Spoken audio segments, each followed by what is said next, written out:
Hello guys, welcome to another vlog. और ये है एपिसोड 4। मेरा नाम अभिषेक त्रिपाठी है। तो मैंने सोचा कि आज अपने इस चौथे व्लॉग में क्यों ना मैं आपको अपने नए जो मकान बन रहा है, अंडर कंस्ट्रक्शन है, उसका टूर भी कराऊं। तो इस व्लॉग में बहुत सारी चीज़ें होने वाली हैं, बहुत मज़ा आने वाला है आपको। तो चलिए पहले मैं आपको होम टूर कराता हूँ, उसके बाद घर चलेंगे तो फिर बिटिया से भी मिलवाएंगे, फिर शाम को जिम जाऊंगा तो जिम में भी वर्कआउट भी साथ में किया जाएगा और बहुत सारी चीज़ें होंगी। तो ब्लॉग में बने रहिए और चलिए स्टार्ट करते हैं होम टूर।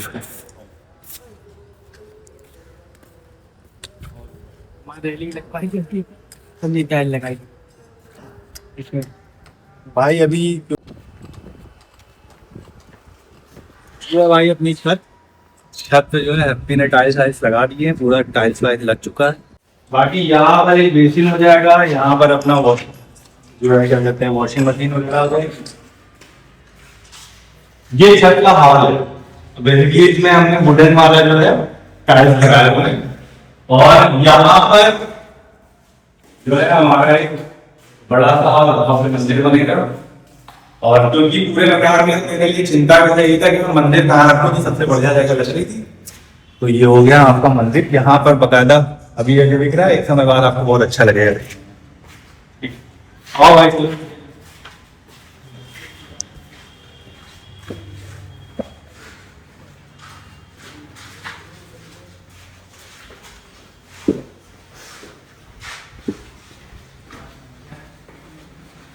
ये हमारा रहने वाला पोर्शन है जो कि पूरा 3 BHK।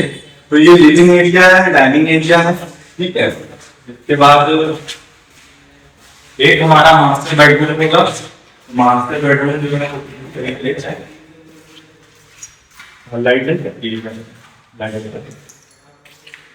साफ है। तो ये जो है वॉल वगैरह है, टाइल्स वगैरह रखने लगे हैं।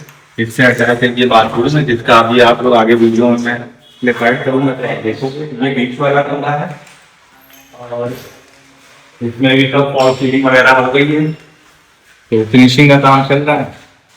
बाकी ये चार कंट्री वगैरह हो गई है। एक हमारा ये रहेगा, ये कॉमन बाथरूम है, तो अभी इसमें काम होना बाकी है। बाकी सबसे जिमर्स की भी फेवरेट जगह होती है, ये है हमारा किचन। और किचन में बेसिकली क्या है, घर एक बार बनता है तो कुछ चीजें विशेष ध्यान रखी।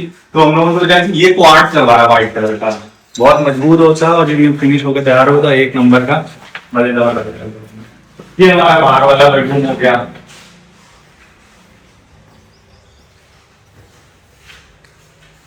और बाकी ये छज्जा है, थोड़ा डेंजरस ये है, ये हाई टेंशन लाइन ली हुई है, इसे थोड़ा सा केयर करने का, ठीक है। तो चलिए ब्लॉग में बने रहिए, अभी और भी चीजें दिखाऊंगा।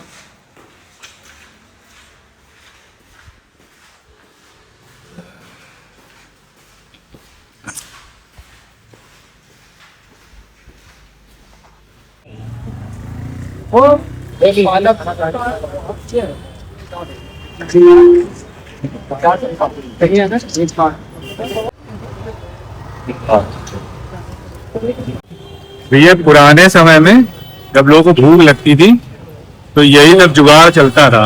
इसे कह सकते हैं कानपुर की प्राचीन भूख मिटाने वाली डिश।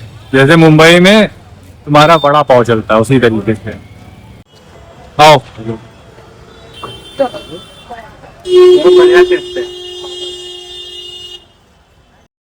भाई अभी अभी जस्ट घर आ चुके हैं और घर आते ही मुझे सबसे पहले अपनी बिटिया को देखना होता है।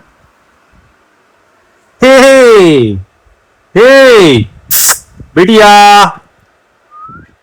हाँ क्या कर रही हो तुम? हैं खेला जा रहा क्यों? बिटिया अभी बिजी है खेलने में। बिटिया के खूब सारे खिलौने। बिटिया को अभी हाल ही में एक नया मेहमान आया खिलौने के तौर पे, ये वाला। तो इससे बिटिया आज लड़ रही थी।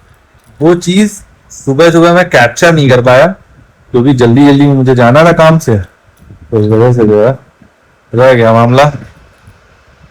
तो डोनाल्ड डक से बिटिया की लड़ाई होती रहती है। बाकी इनकी मौसी नाना मामा मम्मी बुआ बुआ वाला खिलौना ये वो मौसी वाला है, ये इनकी मम्मा ने लिया था, बाकी जो है मामा लोग का है। तो ये सब है बढ़िया अपना खेल। एक चीज ये है कि आपने देखा होगा जैसे बच्चे जो है ना एक टाइम के बाद कलर वगैरह रिकॉग्नाइज करने लगते हैं, है ना। अब जैसे बिटिया अकेले खेला करती है, आप देखेंगे ये कहीं ना कहीं माँ बाप पे भी डिपेंड करता है कि बच्चे को शुरू से मतलब आप रख कैसे रहो। अगर बच्चा खुश मन का है ना तो वो चिड़चिड़ापन नहीं रहते उसको, तो कहीं ना कहीं वो खुश रहता है तो वो खेलता है। अब बिटिया जैसे मान लो अभी हमें कुछ करना हो, इनकी मम्मी को कोई काम करना हो, तो बिटिया आराम से परेशान नहीं करेंगी, खेलती रहेंगी। शुरू में हमने और मेरी वाइफ ने ना बिटिया को थोड़ा बहुत ट्रेन भी किया, और ये चीजें कहीं ना कहीं बच्चे का जो भविष्य होता है ना ऐसे ही बनता है, जैसा उसका फाउंडेशन हो जाता है फिर आगे चल के वो चीजें उसकी आदतों में आती हैं। तो बच्चे की एक्टिविटीज को ना आप लोग भी बहुत गंभीरता से लीजिए। चलिए अब मैं निकल रहा हूँ जिम, वर्कआउट करूंगा, वर्कआउट के बाद फिर जो है आप लोगों से मिलूंगा। तो भाई अभी मैं जिम में एंट्री कर रहा हूँ, और क्योंकि जैसा कि मैंने बोला भी था कि मेरे व्लॉग में अभी मैं जिम जाऊँगा, वर्कआउट करूँगा, तो अभी यहाँ पे मैंने जो है ट्रेडमिल पे कार्डियो का वर्कआउट अभी स्टार्ट कर दिया है। ठीक है, तो अभी इसी तरीके से मैं ट्रेडमिल पे जो है अभी थोड़ी देर जो है वर्कआउट इस तरीके से कार्डियो का करूँगा। देन अब ये मेरा वार्म अप स्टार्ट हो गया है, वार्म अप करूँगा। वार्म अप करने के बाद फिर प्रॉपर तरीके से मैं अपना वर्कआउट स्टार्ट कर दूँगा। ठीक है, तो आज जैसे मेरा चेस्ट का वर्कआउट है, ठीक है, तो अभी यहाँ पर जैसे मैं अपनी चेस्ट मसल्स को एक्टिवेट कर रहा हूँ। एकदम से जाके तुरंत ही वर्कआउट नहीं स्टार्ट कर देना चाहिए। अगर एकदम से स्टार्ट कर दोगे तो कहीं ना कहीं इंजरी आने के भी चांसेस रहते हैं। मसल्स को थोड़ा फ्री कर लो, फिर उसके बाद जो है अपना वर्कआउट स्टार्ट करो, तो उससे क्या रहता है ना कि इंजरीज़ वगैरह नहीं आती, ब्लड फ्लो बॉडी में बहुत अच्छी तरीके से। जिस मसल पे आपको आज वर्कआउट करना है उस पर थोड़ा सा एक्टिवेट कर लो उनको, तो वहाँ पर ब्लड फ्लो अच्छा बढ़ जाता है। तो अभी जैसे मैंने यहाँ पर स्टार्ट किया है चेस्ट प्रेस से, तो बेसिकली सभी यूथ को मैं यही कहूँगा कि जो भी लोग नए सिरे से स्टार्ट कर रहे हैं और जिनके लिए चीज़ें नई हैं या अभी बहुत ज़्यादा समय नहीं हुआ है, तो अपना बेंच प्रेस जैसे किया तो बेंच प्रेस में अपने 4 सेट रखो, और 4 सेट में जो है क्या कहते हैं कि बढ़िया से जो है उनको करो। और इस तरीके से जो है अब जैसे ये है, ये यहाँ पर ट्रेनर है, ये अपने छोटे भाई जैसा है, ये बहुत बढ़िया लड़का है। तो जैसे ये यहाँ पर लोगों को अच्छे तरीके से ट्रेन भी करता है, तो मैं तो इसको बचपन से देखता चला आ रहा हूँ, काफ़ी अच्छा इसने अपना शरीर भी तैयार किया है। तो हालांकि यहाँ पर मैं अपनी वॉइस रिकॉर्डिंग डाल रहा हूँ, क्योंकि होता क्या है ना, कॉपीराइट के इश्यूज़ भी हो जाते हैं, क्योंकि बैकग्राउंड म्यूज़िक भी जिम में चल रहा होता है। तो मैं बात कर रहा था इस पे, तो 4 सेट रखने हैं, मिनिमम 8 रेपिटेशन लो। ठीक है, और जब एक अपना सेट कर लो तो थोड़ा सा हल्का सा एक दो मतलब 1 मिनट का लगभग ब्रेक ले लो इस तरीके से अपना, और उस दौरान ये देख लो कि कहाँ कौन सी प्लेट रखी है, कौन सी लगानी है, ये सारी चीज़ें भी अपना ध्यान रखो। देखो ये एक ऐसा प्लेस होता है ना कि मतलब जहाँ पर ना आप सारी चीज़ें भूल जाते हैं और इन्जॉय करते हैं, अपनी एक अलग ही दुनिया में रहते हैं। अपने को समय देना ज़रूरी है। बेंच प्रेस करने के बाद मैंने यहाँ पर जो है इंक्लाइन पे डंबल प्रेस स्टार्ट किया है। इसके भी मैं 4 सेट लूँगा, 4 सेट के साथ साथ मिनिमम 8 रैप लूँगा। अच्छा, एक चीज़ हमेशा समझना, ज़रूरी नहीं है कि मिनिमम 8 रैप ही लो। तुम अपने एकदम पीक पे जाओ, जब तुम्हारा शरीर बोले कि नहीं यार अब नहीं हो पाएगा, तब जाके छोड़ो, तब मसल जो है ग्रो करेगी। ठीक है, अब जैसे बहुत सारे लोग हैं जो मतलब सजेशंस देते हैं, तो बोलते हैं मिनिमम 8 रैप होनी चाहिए। मैं ये कहता हूँ कि अगर तुमने 8 रैप मार दी तो अगले सेट में आप 8 से ऊपर जाओ, उसके अगले सेट में उससे भी ऊपर जाओ। इन चीज़ों को ध्यान रखते हुए अपनी बॉडी की स्ट्रेंथ को तुम जानते हो, तो तुम अच्छी तरीके से कर सकते हो। और जब तुम बहुत फोकस होकर अपना वर्कआउट करोगे ना, तो तुम्हारी जो मसल होती है ना और जो माइंड का कनेक्शन होता है, वो खुद एक दूसरे को कन्वर्सेशन करके तुम्हें बता देते हैं कि भाई मैं आज कहाँ तक जाने वाला हूँ, तुम्हें कितनी रैप करनी है, किस लेवल पे वेट उठाना है, सारी चीज़ें वो सब हो जाती हैं। और बढ़िया तरीके से करो। तुम जैसे मैंने यहाँ इंक्लाइन बेंच प्रेस किया है, तुम बेंच प्रेस के बाद फ्लैट पे डंबल प्रेस कर सकते हो। मैंने यहाँ इंक्लाइन डंबल प्रेस किया है। अच्छा, एक चीज़ और भी है, मतलब 1-2 हफ्ते में ना वर्कआउट आपके रूटीन में चेंजेस भी लाया करो। जैसे अभी मैंने बेंच प्रेस के साथ इंक्लाइन डंबल प्रेस किया है, ठीक है, अभी ये 1 हफ्ते करूँगा, हो सकता है नेक्स्ट वीक मैं ऐसा करूँ कि मैं बेंच प्रेस के साथ बेंच प्रेस ही करूँ, या हो सकता है डंबल प्रेस करूँ बेंच पे, या मैं डंबल फ्लाई करूँ फ्लैट पे। तो चीज़ों को ना मतलब बदलते हुए चलो। कभी भी मसल को ना पर्टिकुलर एक एक्सरसाइज पे हैबिचुअल मत बनाओ, नहीं तो जो ग्रोथ होती है वो रुक जाती है। अच्छा, जो बातें मैं आपको कह रहा हूँ, आप लोगों को मैं प्रयास कर रहा हूँ बेहतर तरीके से इन चीज़ों को बता सकूँ। ये मेरा अपना पर्सनल एक्सपीरियंस है, मैं कोई ट्रेनर नहीं हूँ और ना ही किसी को इस तरीके से फालतू का सजेस्ट करना है। बट हाँ, ये है कि जो लोग भी मेरे व्लॉग्स देख रहे हैं वो कहीं ना कहीं, मेरा पर्पज़ ये है कि मैं भी एक प्रोफेशनल हूँ, बहुत सारे प्रोफेशनल लोग, बिज़नेस क्लास लोग, मतलब हर तरीके के लोग व्लॉग्स को देखेंगे, क्योंकि ये फैमिली व्लॉग भी है। तो मैं चाहता हूँ कि अपने निजी जीवन में कुछ अपना खुद को भी समय दें, और सबसे बेहतर जगह ये होती है अपने आप को समय देने की, जिसमें आप अपने को शरीर को भी तैयार कर रहे होते हैं। बेसिकली अपने आप को ना आध्यात्मिक तौर पे भी मजबूत करो और शारीरिक तौर पे भी मजबूत करो।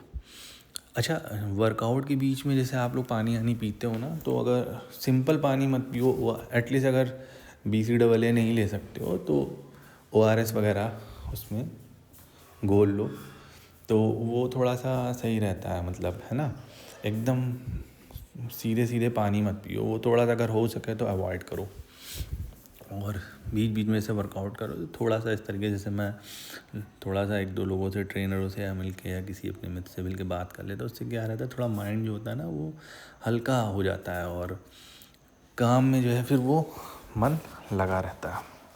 ठीक है, तो अभी तो चलो इंक्लाइन डंबल चल रहा है, तो ये चीज़ें तो मैंने बताई दी। थोड़ा डाइट पे भी बताता हूँ कि तुम लोग जैसे वर्कआउट करने आते हो ना, तो अगर बहुत सारे बच्चे होते तो प्री वर्कआउट लेंगे, ये लेंगे, बहुत सारी चीज़ें पड़ी। अगर प्री वर्कआउट का पैसा, मैं तो पहले तो मना करूँगा प्री वर्कआउट लो मत, ठीक है। अगर लेते हो प्री वर्कआउट तो कोई दिक्कत नहीं है। 18 से 26 साल की उम्र के लोगों को वैसे भी ज़्यादा ज़रूरत नहीं होती है, ठीक है। बट प्री वर्कआउट का देसी नुस्खा ये है कि 2 बड़े आलू या मीडियम साइज के आलू बॉयल कर लो, या घर में मम्मी वगैरह से कह के अपना बॉयल करवा लो। बॉयल करके बढ़िया से आराम से उसको खा लो 1 घंटे पहले। वर्कआउट से 15 मिनट पहले, 10 मिनट पहले मत खाओ, क्योंकि जब तुम लीवर में कोई चीज़ डालते हो तो सारा ब्लड फ्लो लीवर की तरफ बढ़ जाता है। तो जब तुम ड्यूरेशन अगर कम होगी तो तुम मसल हिट करोगे जाके, उस मसल में पंप ही नहीं आएगा, क्योंकि ब्लड फ्लो तो वहाँ है नहीं, और बॉडी पहले अपनी रिक्वायरमेंट पूरी करती है। अब देखो, मैंने इंक्लाइन बेंच प्रेस किया था, इंक्लाइन बेंच प्रेस के बाद अब देखो मैंने इसमें शामिल किया फ्लैट पे डंबल प्रेस, ठीक है। तो अभी ये डंबल प्रेस कर रहा हूँ। मैं क्या करता हूँ, जैसे कि मैं अपनी बॉडी को ट्रांसफॉर्म करने जा रहा हूँ। अभी देख रहा हूँ कि बॉडी एकदम बल्क अप में है, तो धीरे धीरे ट्रांसफॉर्म करूँगा। तो मैं 4 सेट लेता हूँ, 4 सेट, और पहला जो सेट होता है उसमें रेपिटेशन मेरी 12-15 भी जाती हैं। फिर उसके बाद जो नेक्स्ट सेट होता है उसमें मैं मैक्सिमम देखता हूँ। फिर बेसिकली मेरा पर्पज़ ये रहता है कि मैं उस लेवल तक रैप को लेके जाऊँ जहाँ पे मेरा शरीर जवाब दे जाए, और उसके बाद अगर 1-2 और खींच जाती, वाह, फिर तो बॉडी बनना तय है। शेप में अगर बॉडी को लाना है तो तुम्हें एकदम बिल्कुल डेड पॉइंट पे जाके जब फील होगी ट्रक से टक्कर हो गई है, बिल्कुल वो वाला फील आ जाए, तब जाके समझ लो कि तुमने सही वर्कआउट किया है। आलू मैंने इसलिए बोला कि कार्बोहाइड्रेट बॉडी में फ्यूल का काम करता है। 2 आलू हो गई, सर्दियों में जैसे शकरकंदी ले ली, जिसे स्वीट पोटैटो भी कहते हैं, तो वो भी बहुत बढ़िया सोर्स होता है, क्लीन सोर्स होता है कार्बोहाइड्रेट का। दूसरी चीज़, अपनी प्रोटीन की रिक्वायरमेंट पूरी करो। अब प्रोटीन की रिक्वायरमेंट पूरी करना है, इट्स अप टू यू कि आप कैसे करते हो। आप प्रोटीन वे प्रोटीन के थ्रू करते हो, या घर में जो उपलब्ध साधन है। जैसे मैं आपको बताऊं, अगर आप 100 ग्राम सोयाबीन मतलब न्यूट्रीला खाते हो पूरे दिन में, तो आपको 50 ग्राम प्रोटीन मिल जाता है। मतलब समझ रहे हो ना, जो लोग चिकन वगैरह खाते हैं उनके 100 ग्राम में इतना नहीं होता है, 100 ग्राम में 20-25 ग्राम होता है चिकन, ठीक है। तो अपनी प्रोटीन की रिक्वायरमेंट को कैलकुलेट, ज़्यादा नहीं, जितना वेट है उतना प्रोटीन, उतने ग्राम प्रोटीन खा लो, सफिशेंट है। मसल तुम्हारी बढ़िया से ग्रो कर जाएंगी। मसल मास बढ़ाना है तो प्रोटीन अपने बॉडी वेट के बराबर एटलीस्ट खाओ, या जितना बॉडी वेट है उसका डबल कर लो। जैसे अगर 80 किलो के तो 160 ग्राम खा लो, बट 80 तो कर ही लो, मतलब इतना बहुत ज़रूरी है, ठीक है। तो अभी देख रहे हो जैसे कि मैं अभी एक ये मशीन के थ्रू भी अपना चेस्ट प्रेस करने में लगा हुआ हूँ। हालांकि इन मशीनों में मुझे उतना फील नहीं आता, मुझे फ्री वेट मारने में ज़्यादा मज़ा आता है। फ्री वेट मतलब जैसे डंबल पकड़ के भी मैं बेंच पे डंबल प्रेस कर रहा था, ठीक है, वो ज़्यादा कंसंट्रेशन देता है। मशीन में क्या आप फिक्स हो जाते हो, अच्छी बात है मशीन से वर्कआउट करना कि एकदम मसल लॉक हो जाती है एक ही जगह पे, एकदम एक ही जगह पे, मगर इंजरीज़ के भी चांसेस आ जाते हैं कि कहीं अगर गलत बैठ गए और खींच दिया तो चोट लगनी तय है। तो इन चीज़ों का विशेष ध्यान रखो, ठीक है। अब मैं बटरफ्लाई करूँगा। बटरफ्लाई को 2 तरीके से किया जाता है। एक तो ये मशीन से भी आप कर सकते हो, मशीन से अगर करने का मन नहीं है तो डंबल से डंबल फ्लाई कर सकते हो। डंबल फ्लाई 3 तरीके से होती है, एक फ्लैट बेंच पे होती है, एक इंक्लाइन बेंच पे होती है, एक डिक्लाइन बेंच पे भी होती है। तो इट्स अप टू यू। हालांकि अभी क्योंकि मैं भी शुरू कर रहा हूँ तो थोड़ा स्ट्रेंथ की कमी है मेरे अंदर, जो कि सच्चाई है, तो इस वजह से मैं मशीन का सहारा ले रहा हूँ। बट जैसे ही थोड़ा सा स्ट्रेंथ बढ़ जाएगी तो मैं डंबल फ्लाई पे ज़्यादा फोकस करूँगा, क्योंकि उससे मुझे बेटर फील आता है, मैं अपनी मसल से ज़्यादा बेहतर कनेक्ट कर पाता हूँ, ठीक है।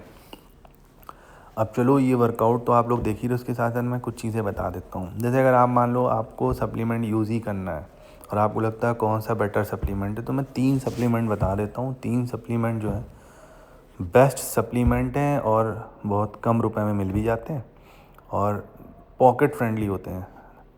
दुनिया का सबसे सर्वश्रेष्ठ और सबसे बेस्ट सप्लीमेंट जो मैंने आज तक महसूस किया हुआ है, क्रेटीन मोनोहाइड्रेट। किसी भी कंपनी का ले लो, 250-300 रुपये से स्टार्ट होता है और फिर कंपनी के ब्रांड के हिसाब से वो बढ़ता जाता है रेट।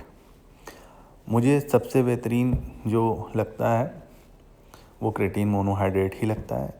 क्रेटीन मोनोहाइड्रेट 18 साल की उम्र से जब ऊपर होना तभी लेना, वैसे ज़रूरत नहीं है। 18 से 26 के बच्चों के टेस्टोस्टेरोन इतना हाई होता है, इतने एनर्जेटिक होते हैं, इतनी ताकत होती है नेचुरली, क्योंकि बॉडी उस समय ग्रो कर रही होती है, तो ज़रूरत नहीं। बट अगर आप फिर भी लेना चाहते हो क्रेटीन मोनोहाइड्रेट ले सकते हो, बट ये ध्यान रखना कि 4 लीटर पानी पीना ही पीना है, ठीक है। अच्छा, फ्लैक्स भी ऐसे किया करो जब वर्कआउट वगैरह किया करो। अब जैसे मैं तो यहाँ पर मज़े के लिए बाइसेप्स का फ्लैक्स कर रहा हूँ, चेस्ट का नहीं कर रहा हूँ, बट जिस मसल को आप ट्रेन करना उसको थोड़ा सा स्ट्रेच करो बढ़िया से, थोड़ा फ्लैक्स भी करो अपनी बॉडी को, तो उससे भी जो है ग्रोथ होती है, ठीक है। तो अब ये देखो मैं ये वर्कआउट अपना कर रहा हूँ, ठीक है। ये भी बढ़िया वर्कआउट है और केबल से बढ़िया जो है मतलब हो पाता है, और इसको भी आप अपनी जो है वर्कआउट रूटीन में शामिल करिए।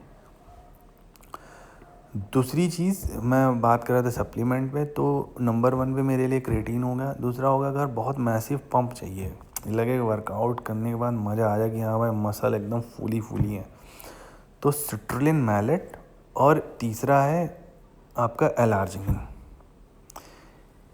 एलार्जिनिन या सिट्रुलिन मैलेट आप ले लीजिए, कोई एक ले लीजिए, दोनों मिला के ले लीजिए, कोई दिक्कत बात नहीं है। इससे क्या होता है ना, बॉडी में आपके जिस मसल को आप ट्रेन कर रहे हो उस पर्टिकुलर मसल पे ब्लड फ्लो जो होता है प्रॉपर तरीके से जाता है इसको लेने के बाद, और उसके बाद जो है क्या कहते हैं कि आपका पंप बहुत अच्छा आता है, 100% ऑक्सीजन उस मसल को मिलती है। तो ये 3 सप्लीमेंट है। अब मेरा वर्कआउट सेशन यहीं से समाप्त। तो भाई अभी आ गए जिम से अपने घर, अब खाना वाना खाएंगे। खाना खाने के बाद यार वो हमारे मोहल्ले में अभी एक MPL सीरीज चल रही है, मकबरा प्रीमियर लीग करके, तो कुछ दोस्त यार हैं जिन्होंने बुलाया था कि आइए देखिए, तो मैं जा रहा हूँ अभी इसके बाद खाना खा के वो मकबरा प्रीमियर लीग देखने। तो उसके जो भी मोमेंट्स होंगे वो मैं इस ब्लॉग में डालूंगा, तो देखिएगा, एंजॉय करिएगा आप लोग भी, ठीक है। तो भाई मैं आया हूँ इस समय मकबरा, जो कि हमारे पड़ोस में ही है, और यहाँ ये भाई लोग बैठे हैं इनके सौजन्य से तो इन लोगों के सौजन्य से हमको बैठने का मौका मिल गया। तो यहाँ पर कानपुर का बहुत ही फेमस ये मकबरा प्रीमियर लीग चल रही है।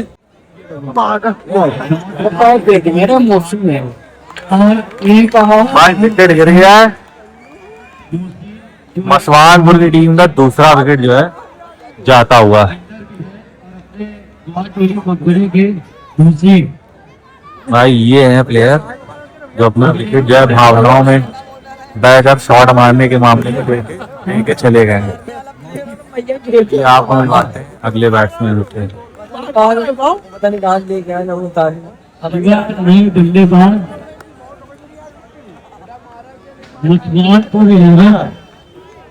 हमारे भाई की टीम भावनाओं में बह गई वाला शॉट मार दिए ये गेंद लूल आ गई है, लपका दो सही से चपका पाए नहीं। बॉल में लेकिन मार नहीं पा रहा था। ये हर गेंद जो है वो लपेटने से नहीं काम बनेगा, कुछ गेंदें रोकनी पड़ेगी, सिंगल डबल भी लेना पड़ेगा अगर मैच जीतना है तो।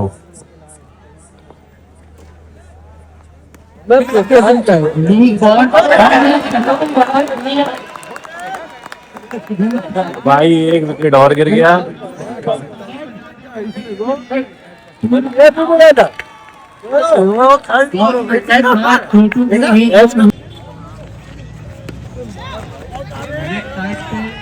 लेकिन एक ही सिंगल मिलेगा। अभी तक अच्छी फील्डिंग हमारे इशरत जमाल चिच्चा उनका इस्तकबाल करते हैं। बहुत ही अच्छी शॉट, बहुत ही अच्छी कैच, इसी के साथ बहुत ही अच्छी शॉट खेली है भाई।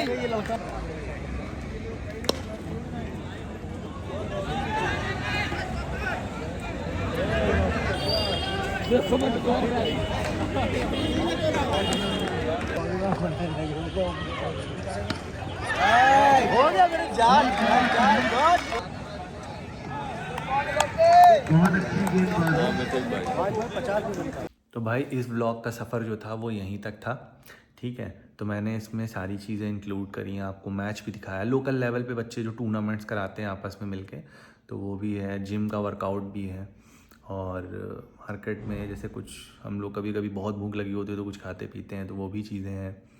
मैंने अपना होम टूर भी कराया जो बन रहा है। तो ऐसे ही अपना प्यार बनाए रखिए और लाइक शेयर सब्सक्राइब भी करिए। थैंक यू वेरी मच और मिलते हैं नेक्स्ट व्लॉग में।